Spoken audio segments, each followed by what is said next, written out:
Jurickson Profar is finally back from his suspension. And Royce Lewis is finally back from the IL for now. I got 10 names you're going to want to add to help you win your matchup this weekend.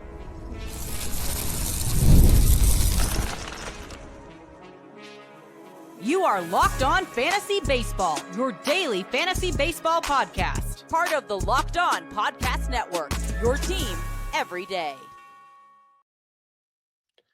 Hello, fantasy baseball fanatics, and welcome to the Locked On Fantasy Baseball podcast, brought to you by the Locked On Podcast Network, your team every day. As always, we're your number one source for fantasy baseball knowledge, and thank you for making us your first listen each and every day. I'm your host, Matthew on A. If you're watching on YouTube, make sure to hit that bell below to subscribe to the channel and give you a notification every time we drop a new episode. And if you're listening on Apple, Spotify, or wherever you're getting that audio source, make sure to subscribe. Leave us a 5-star rating and a review. It really helps out the show. And if you want a little bit more than what we offer in this 30-minute podcast, become a member of the Insider Track. We get a whole bunch of premium information that isn't offered on this 30-minute podcast. Today's episode is brought to you by Game Time. Download the Game Time app, create an account, and use the code LOCKEDONMLB for $20 off your first purchase. But all right, guys, I got a great episode for you today. I got 10 names you're going to want to add. 5 pitchers, 5 hitters I think are going to make a difference. And we're going to open up with a closer for the Miami Marlins that I think is going to make a difference over the next couple weeks. And that's Ronnie Enriquez. He's doing his thing right now. I mean, he's got 3 saves over the last 2 weeks, and that is pretty solid. 2 saves over this week with a 2.7 ERA with a 0.6 whip. So here's the thing. He's getting the nod right now for saves. Not that Miami produces a whole bunch of saves. In all honesty, it's not like they're a great team whatsoever, but at least they are giving him the shot, and that's kind of where it is. He has a very, very, very, very, very, very short leash, but I will take it because where are you going to go out and get saves at the end of the day, right? Like, there's not many guys out there. You're pretty much dealing with bottom of the barrel, and why not stream the position at this point versus trying to hold on to a guy that maybe will take over the job that probably has a little bit better talent. I mean, look, you can wait around with the Presleys and things like that, and maybe they'll take the job and get the save opportunities, and maybe the committee will stop with this one. But nah, this guy right now is getting the saves this week, and he's getting the nod until I hear otherwise, or until he's getting in the 8th and or getting passed up on for save opportunities. I'm going to add him. Him being literally sorry, I had a 17% owned really does make a difference.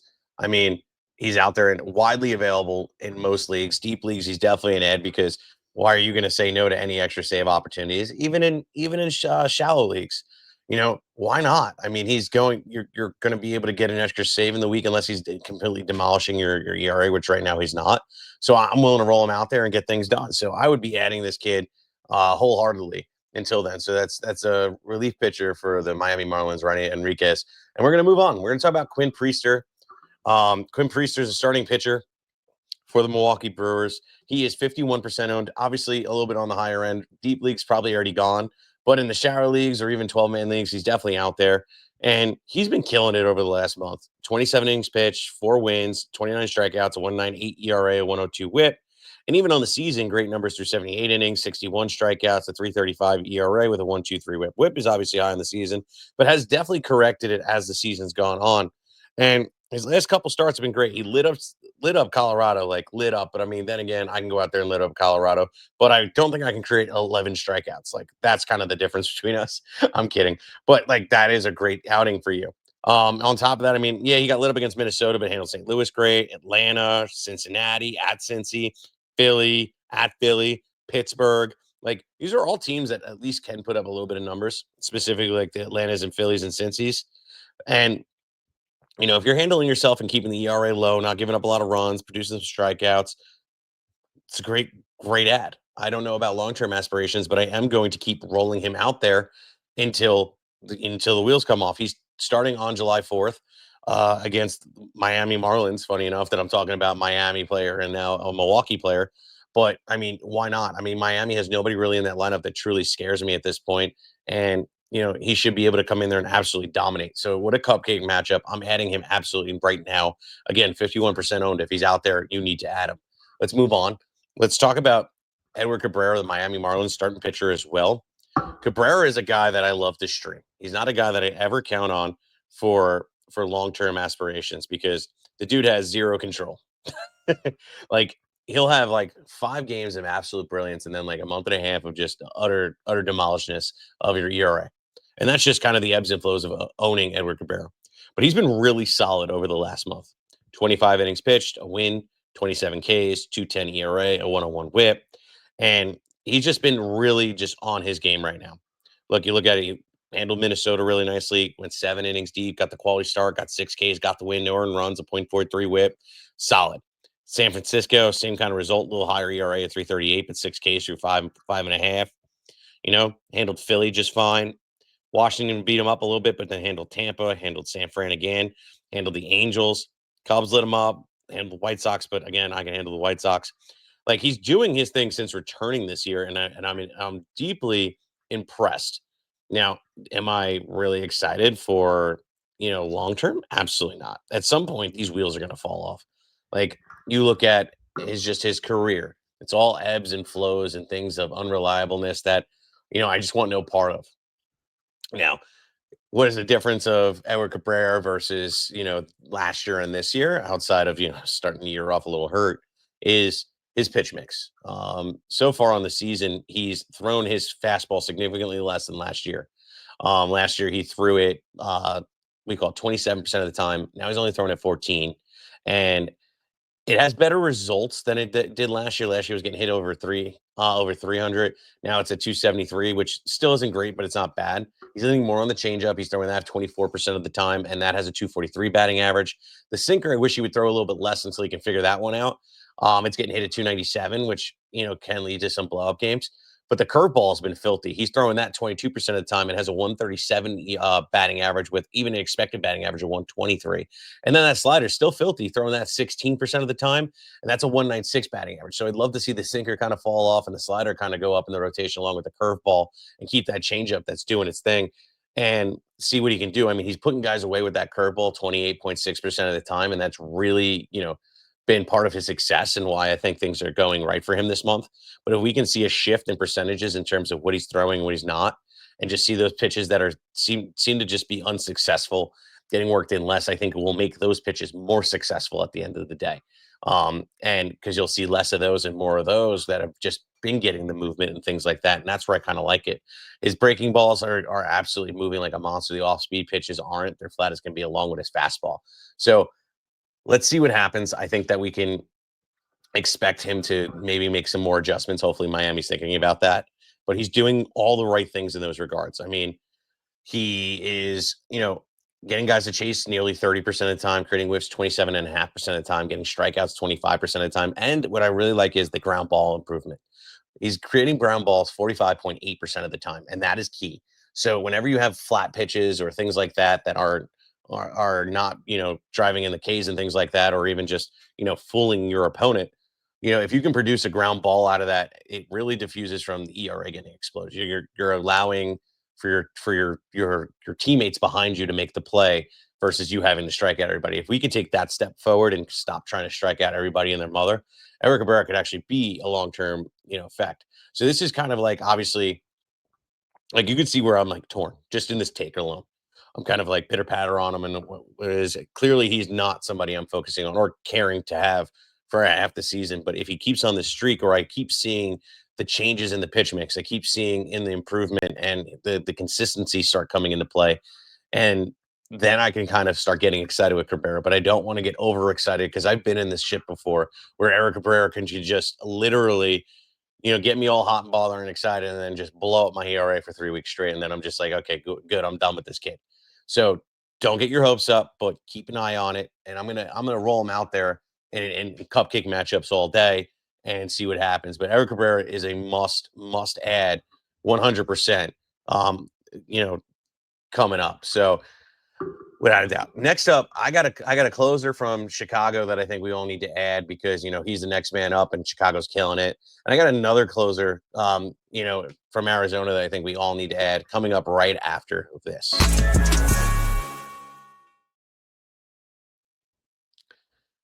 Summer sports are in full swing. Whether you're all about baseball under the lights, golf on the green, or high stakes soccer action, FanDuel is the best way to make every game more exciting. You're already following the action. Why not make it a little more thrilling? With FanDuel, you can get in on the game while your friends are, getting sunburn at the beach. I've been using FanDuel to track my favorite matchups and keep it fresh and new daily promotions and fun ways to bet. It's easy to use, fast payouts, and make even regular season games feel like a must watch event. Whether I'm placing a same game parlay or watching a bet ride into the ninth inning, FanDuel makes it feel I'm part of the action. New to FanDuel, new customers can bet $5 and get $150 in bonus bets if your first bet wins. Open the FanDuel app today and visit FanDuel.com/locked on to get started today.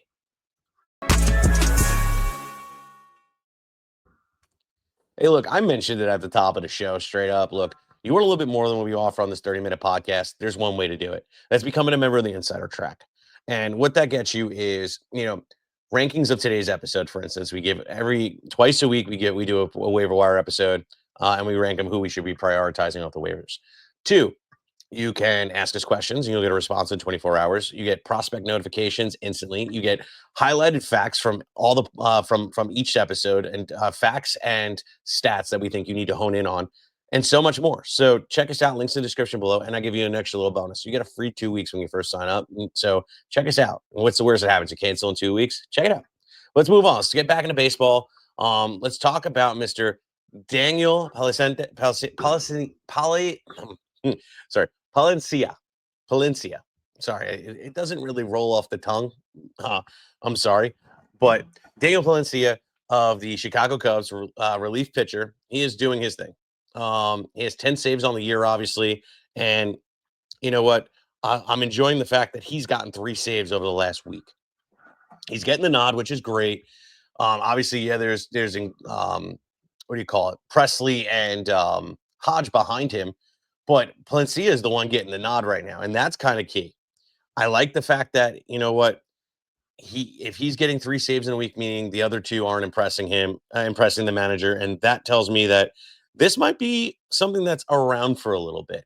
That Palencia might be able to hold it down, and pretty much he's the only obstacle in his way. Because if the other 2 aren't thrusting themselves into taking the job, then that's really where it is. I thought Hodge would actually have the job before Presley entering, and I really thought that with the way that Presley has been for his entire career, figured they would have give him the bulk of the work. But obviously, the manager has no patience and not trying to deal with Presley's ups and downs and ebbs and flows. So here we are. So we'll see if he can hold down the job. I think that he's his only enemy and kind of obstacle to climb. And if he can figure that out, he's got the job. But do I think he's going to hold on to the job? Absolutely not. I think there's a better chance of, me going out there and getting a call from the Yankees saying, "Hey, I want you to come play third base for us." It's not going to happen. So I think that's kind of it. But the fact that he's 46% owned, the fact that he's the one getting the nod right now for saves makes him the guy that I want to own. So I'm adding him until he stops getting the call at the mound and it goes into a more of a committee situation. So I'm adding him immediately. But let's move on. Let's talk about Shelby Miller of the Arizona Diamondbacks, closer, obviously. 39% owned, which is great. Shelby Miller has had 3 saves over the last 2 weeks, a save this week. And what I like about him and his profile right now is he's getting well over a K per inning. And that's kind of key. That's something I look for when I'm looking at closers, and what kind of sets them aside from whether I really like owning them and I see some stuff that I think is going to be a value, whether it's a guy I really could care less with and I can pass up on it. So Shelby Miller, 39% owned, just needs to be because he's getting the nod. But I think there might be a little bit longer term kind of play with him at least. And I think it comes with a value because he's getting over the K per inning. 13 Ks over the last month through 11 innings, which is great. A 2.31 ERA over that time. Even over the last 2 weeks, a 1.42 ERA with 9 Ks over 6. Like, those are great numbers. Those are things that I want to be a part of and have on my team. So Shelby Miller on a team that too, like, they're not as solid as they used to be, and especially with Corbin Carroll still in the IL and things like that. I don't see a lot of opportunity coming, but when it is, Shelby Miller's right now the guy getting the nod, and that's kind of the key part for me. So for me, I'm going to add him literally everywhere until I can't get him anymore. And then the second, he either gets transitioned out because Martinez is back and taking the job from him, or somebody else has just slid in the DMs of the manager and said, "Yo, I'm in." pretty much. I'm gonna add him immediately. But let's move on. Let's talk about bats now. Let's switch in transition. Let's talk about Jerrison Profar. Off of the Atlanta Braves playing outfield, and he's finally back. Suspension's over from the PEDs, and what can we expect from him? Well, obviously he had a career year at age 31, and is that absolutely repeatable? Probably not. I mean, yes, you can clearly tell that PEDs, based off his performance, was the thing that driving force behind him having the season he did. I mean, it is what it is, right? But hey, you benefited from him in 24. Good for you. Now this year he got popped. So long story short, let's see what happens, right? I mean, do I think power is going to come back full force? Maybe, maybe not. Maybe, he can keep those gains of the power that he gained from doing the roids. I mean, you know, I know plenty of people that may or may not have taken it. And, if when you continue to work out after you keep the gains, the mental part is the part that kind of goes away because it keeps you focused apparently, and that kind of what I think what really sets you aside from a normal human being and somebody on roids, is the focus aspect of it. I get like the pitches just come in slower and things like that, and you're just a lot more honed in and focused, and that's kind of the key part. But if Profar can gain anything from that, that's going to be awesome. He already dinged in a home run the other night, literally yesterday. 2 for 4, 2 runs, a bomb, a rib, batted 500 and a 175 OPS. Like that's what you're kind of hoping for. And he's free 99. He's literally 51% owned right now, up 18% from yesterday hitting the home run. So that's the key part here. So I want to get Jerrison Profar on my team wholeheartedly. Just based off of upside. And what's the worst that happens? If he starts stinking and hey, the PEDs played way more in a part and he wasn't able to retain any kind of that kind of cheatness into his game, then you drop him like he's hot. Who cares at that point? Then he becomes absolutely irrelevant, like he's been for his whole career, in my opinion. There's always those kind of truthers like, oh, Profar was a top end prospect, but I'm sorry, I'm not buying into the age 32 breakout, literally only age 30, age 29, age 28, even age 27. Like if you don't pop in the first 3 years of your career and you're up since you're 22, 23, 24 years old, I'm not really going to buy into it. And you know what? It is what it is. But any kind of value right now, I'll take it, especially this time of the year where you're trying to make that playoff push or trying to, make sure you're locking up, a playoff spot in general where you're in a position to just be in the playoffs. 100% Profar can, get you over that hump if he can bounce back and it's worth taking a shot. So I'm adding Profar 100%. Let's move on. Let's sneak in this last guy before the next break. And that is Ramon Laureano of the Baltimore Orioles. He is 16% owned, and he's been great, like really great of late. 19 runs, 4 bombs, 16 ribs, a stolen base, batting 294 on the month. Over the last 2 weeks is really the key part, honestly. 14 runs, a bomb, 5 ribs, a stolen base, batting 311, 417 on the week, I might add. He's really killing it. Now, Ramon Laureano, by no means, I don't think, is going to have any type of long-term aspirations. Laureano is not somebody you can count on. There was a world where, I could have said like 4 or 5 years ago, okay, this kid's got it. Like, okay, he's the future when he was playing for the A's. But I'm not seeing it now. It's way past his time where, we can kind of say, hey, Laureano has it. But I'm going to ride that wave until the wheels fall off. The second we start seeing decrease in play is the second we drop him and we don't even bat an eye. He can cool off tomorrow, in all honesty, but the rate he's been going and hitting is something to really consider. You know, he's been on a multi-game hit streak, even got a hit yesterday. So, I mean, him playing Atlanta, with no Chris Sale in the rotation and only having really Strider as a real dangerous one. Oh, and you got Schwallenbach. But I don't even know when they're coming up this weekend, but I'm going to roll him out there just based off of the performance, see if I can ride the hot hand. Sometimes the pitcher doesn't even matter who's up on that mound. If the guy's hot, it's hot. And if Laureano's got it right now, Laureano needs to be started or at least streamed in there on guys being off or dealing with injuries. The outfield eligibility definitely helps and things like that. So I want to get Laureano out there, 16% owned. I feel he's a must add for at least a stream. Coming up next, I got guys like Trevor Story and Royce Lewis of like, who do we want over? Is Royce Lewis going to perform? What's the upside? What can you expect for the rest of the year? Things like that. All coming up next.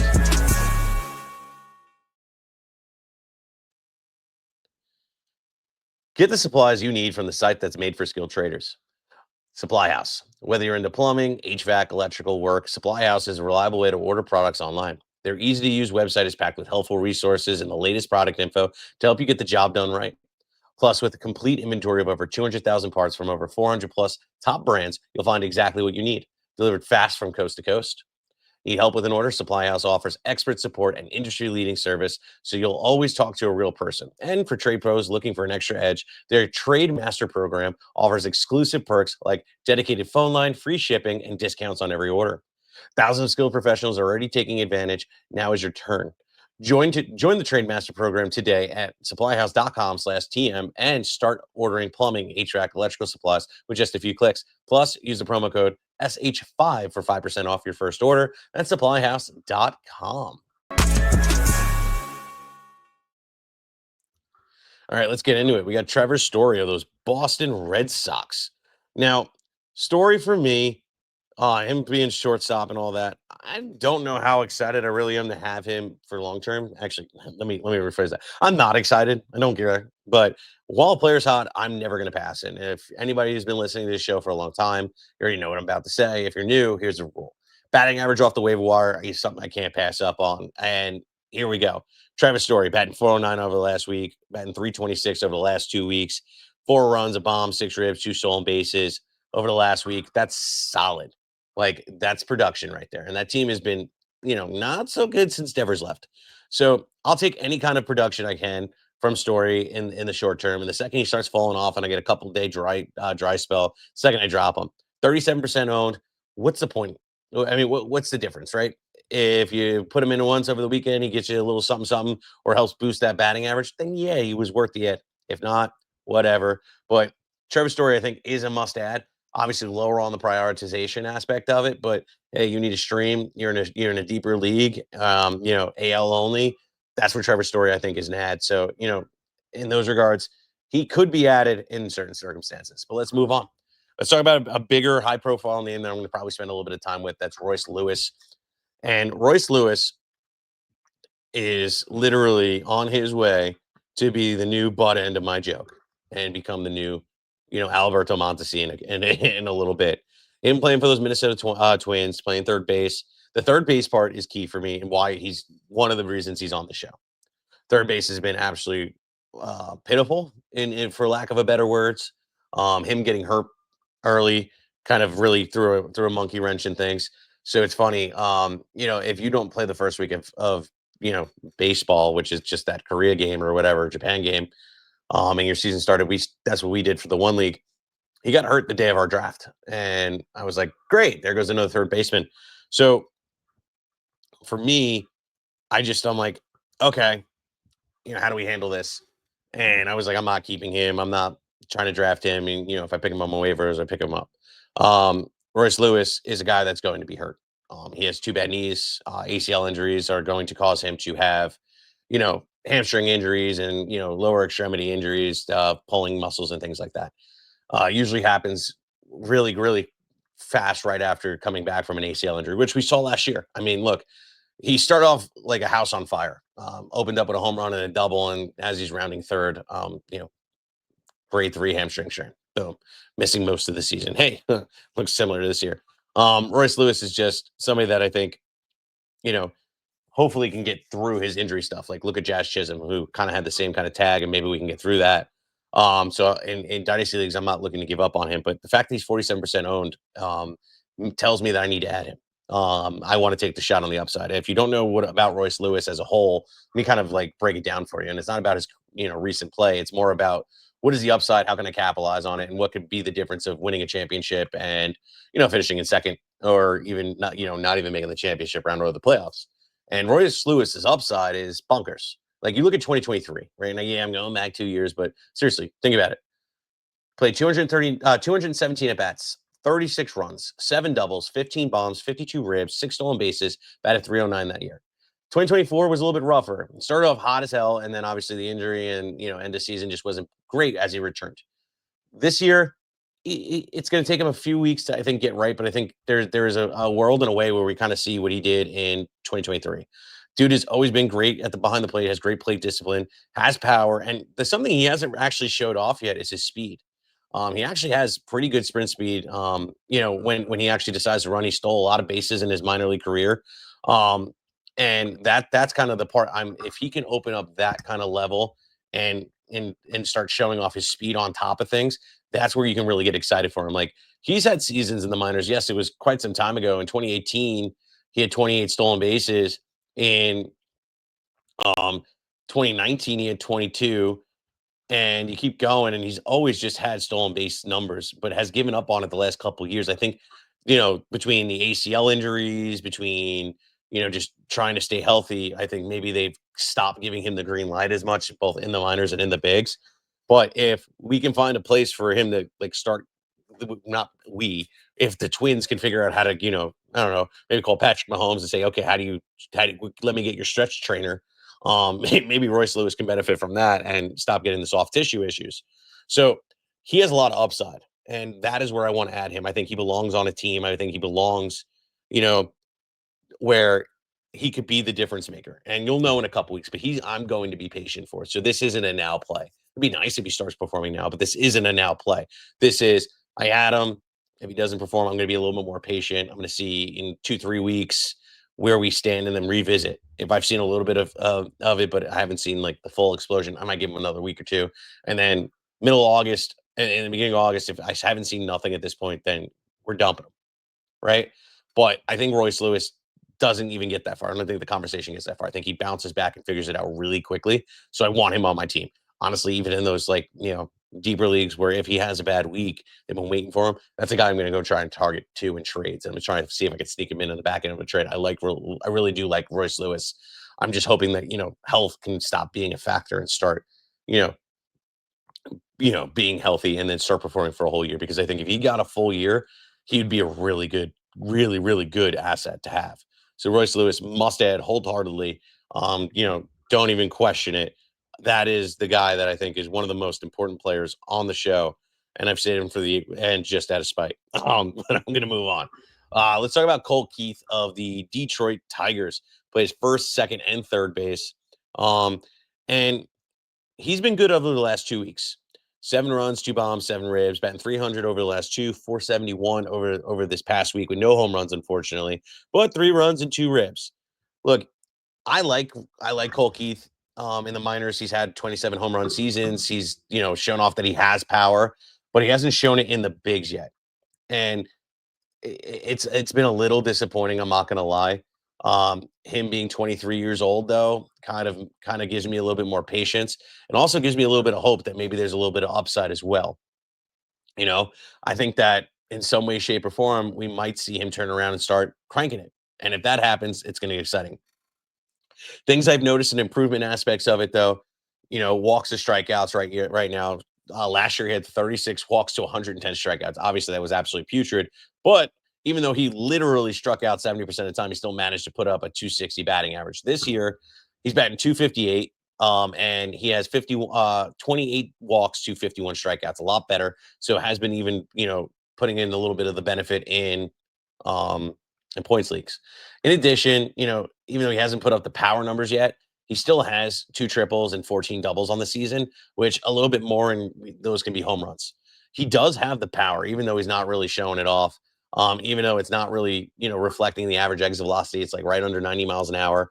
But his launch angle is absolutely beautiful. And you look at guys that have hit home runs in the past that hit the 30 home run mark, like Simeon and others that don't crank the power but have really know how to leverage the launch angle. You get the ball over the fence. 90 miles an hour, right under 90 miles an hour is kind of like a decent spot where you can crank it. I mean, Luis Robert, who hit 38 in a single season, had 89 mile per hour average exit velocity and got the job done as well. He barrels 10% of the time.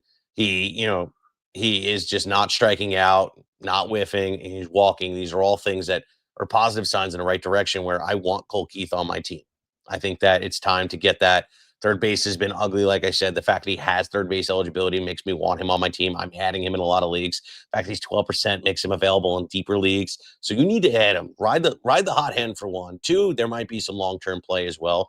So I kind of want to see that. And if the power can kind of turn it around, great. And points leagues, he's getting doubles. He's getting triples. He has upside of power. Yeah, he's striking out more than you'd like. But, I mean, at this point, who cares? I mean, he's still a little bit under 50%, and you know what? It's still enough. I don't think he's going to post a negative game script for you if you play him for a whole week. So let's see what happens. Cole Keith is definitely somebody I'm streaming and trying to see if I can get some long-term aspirations. If not, and he's not really doing his thing after a couple of weeks, yeah, drop him like he's hot. But I think there might be a corner that we turn where we start seeing that power turn on, and that can be dangerous. So Cole Keith can be a very big waiver wire add. And if you're ahead of the game now, getting him before that kind of breakout, that's gonna make a big difference of, trying to catch and either drop all your fab money or trying to use your number one waiver priority. And those are the key things. So Cole Keith must add for sure. All right, guys. Thank you for hanging out with me today. Don will be back tomorrow, and he'll be wishing everybody a happy 4th of July. But with that being said, guys, please like, subscribe, comment, rate, review, do everything you can to share this show. And if you want a little bit more than what we offer in this 30-minute podcast, come remember that insider track. Trust me, there's a whole bunch of premium benefits you're going to want to get a part of. And when you're done checking us out, check out our boys solely over at Locked On MLB. Puts on a great show and covers all the stuff you want to know about actual baseball that's not fantasy related. That's where you come to us. But with that being said, guys, have a great rest of your day. Peace out.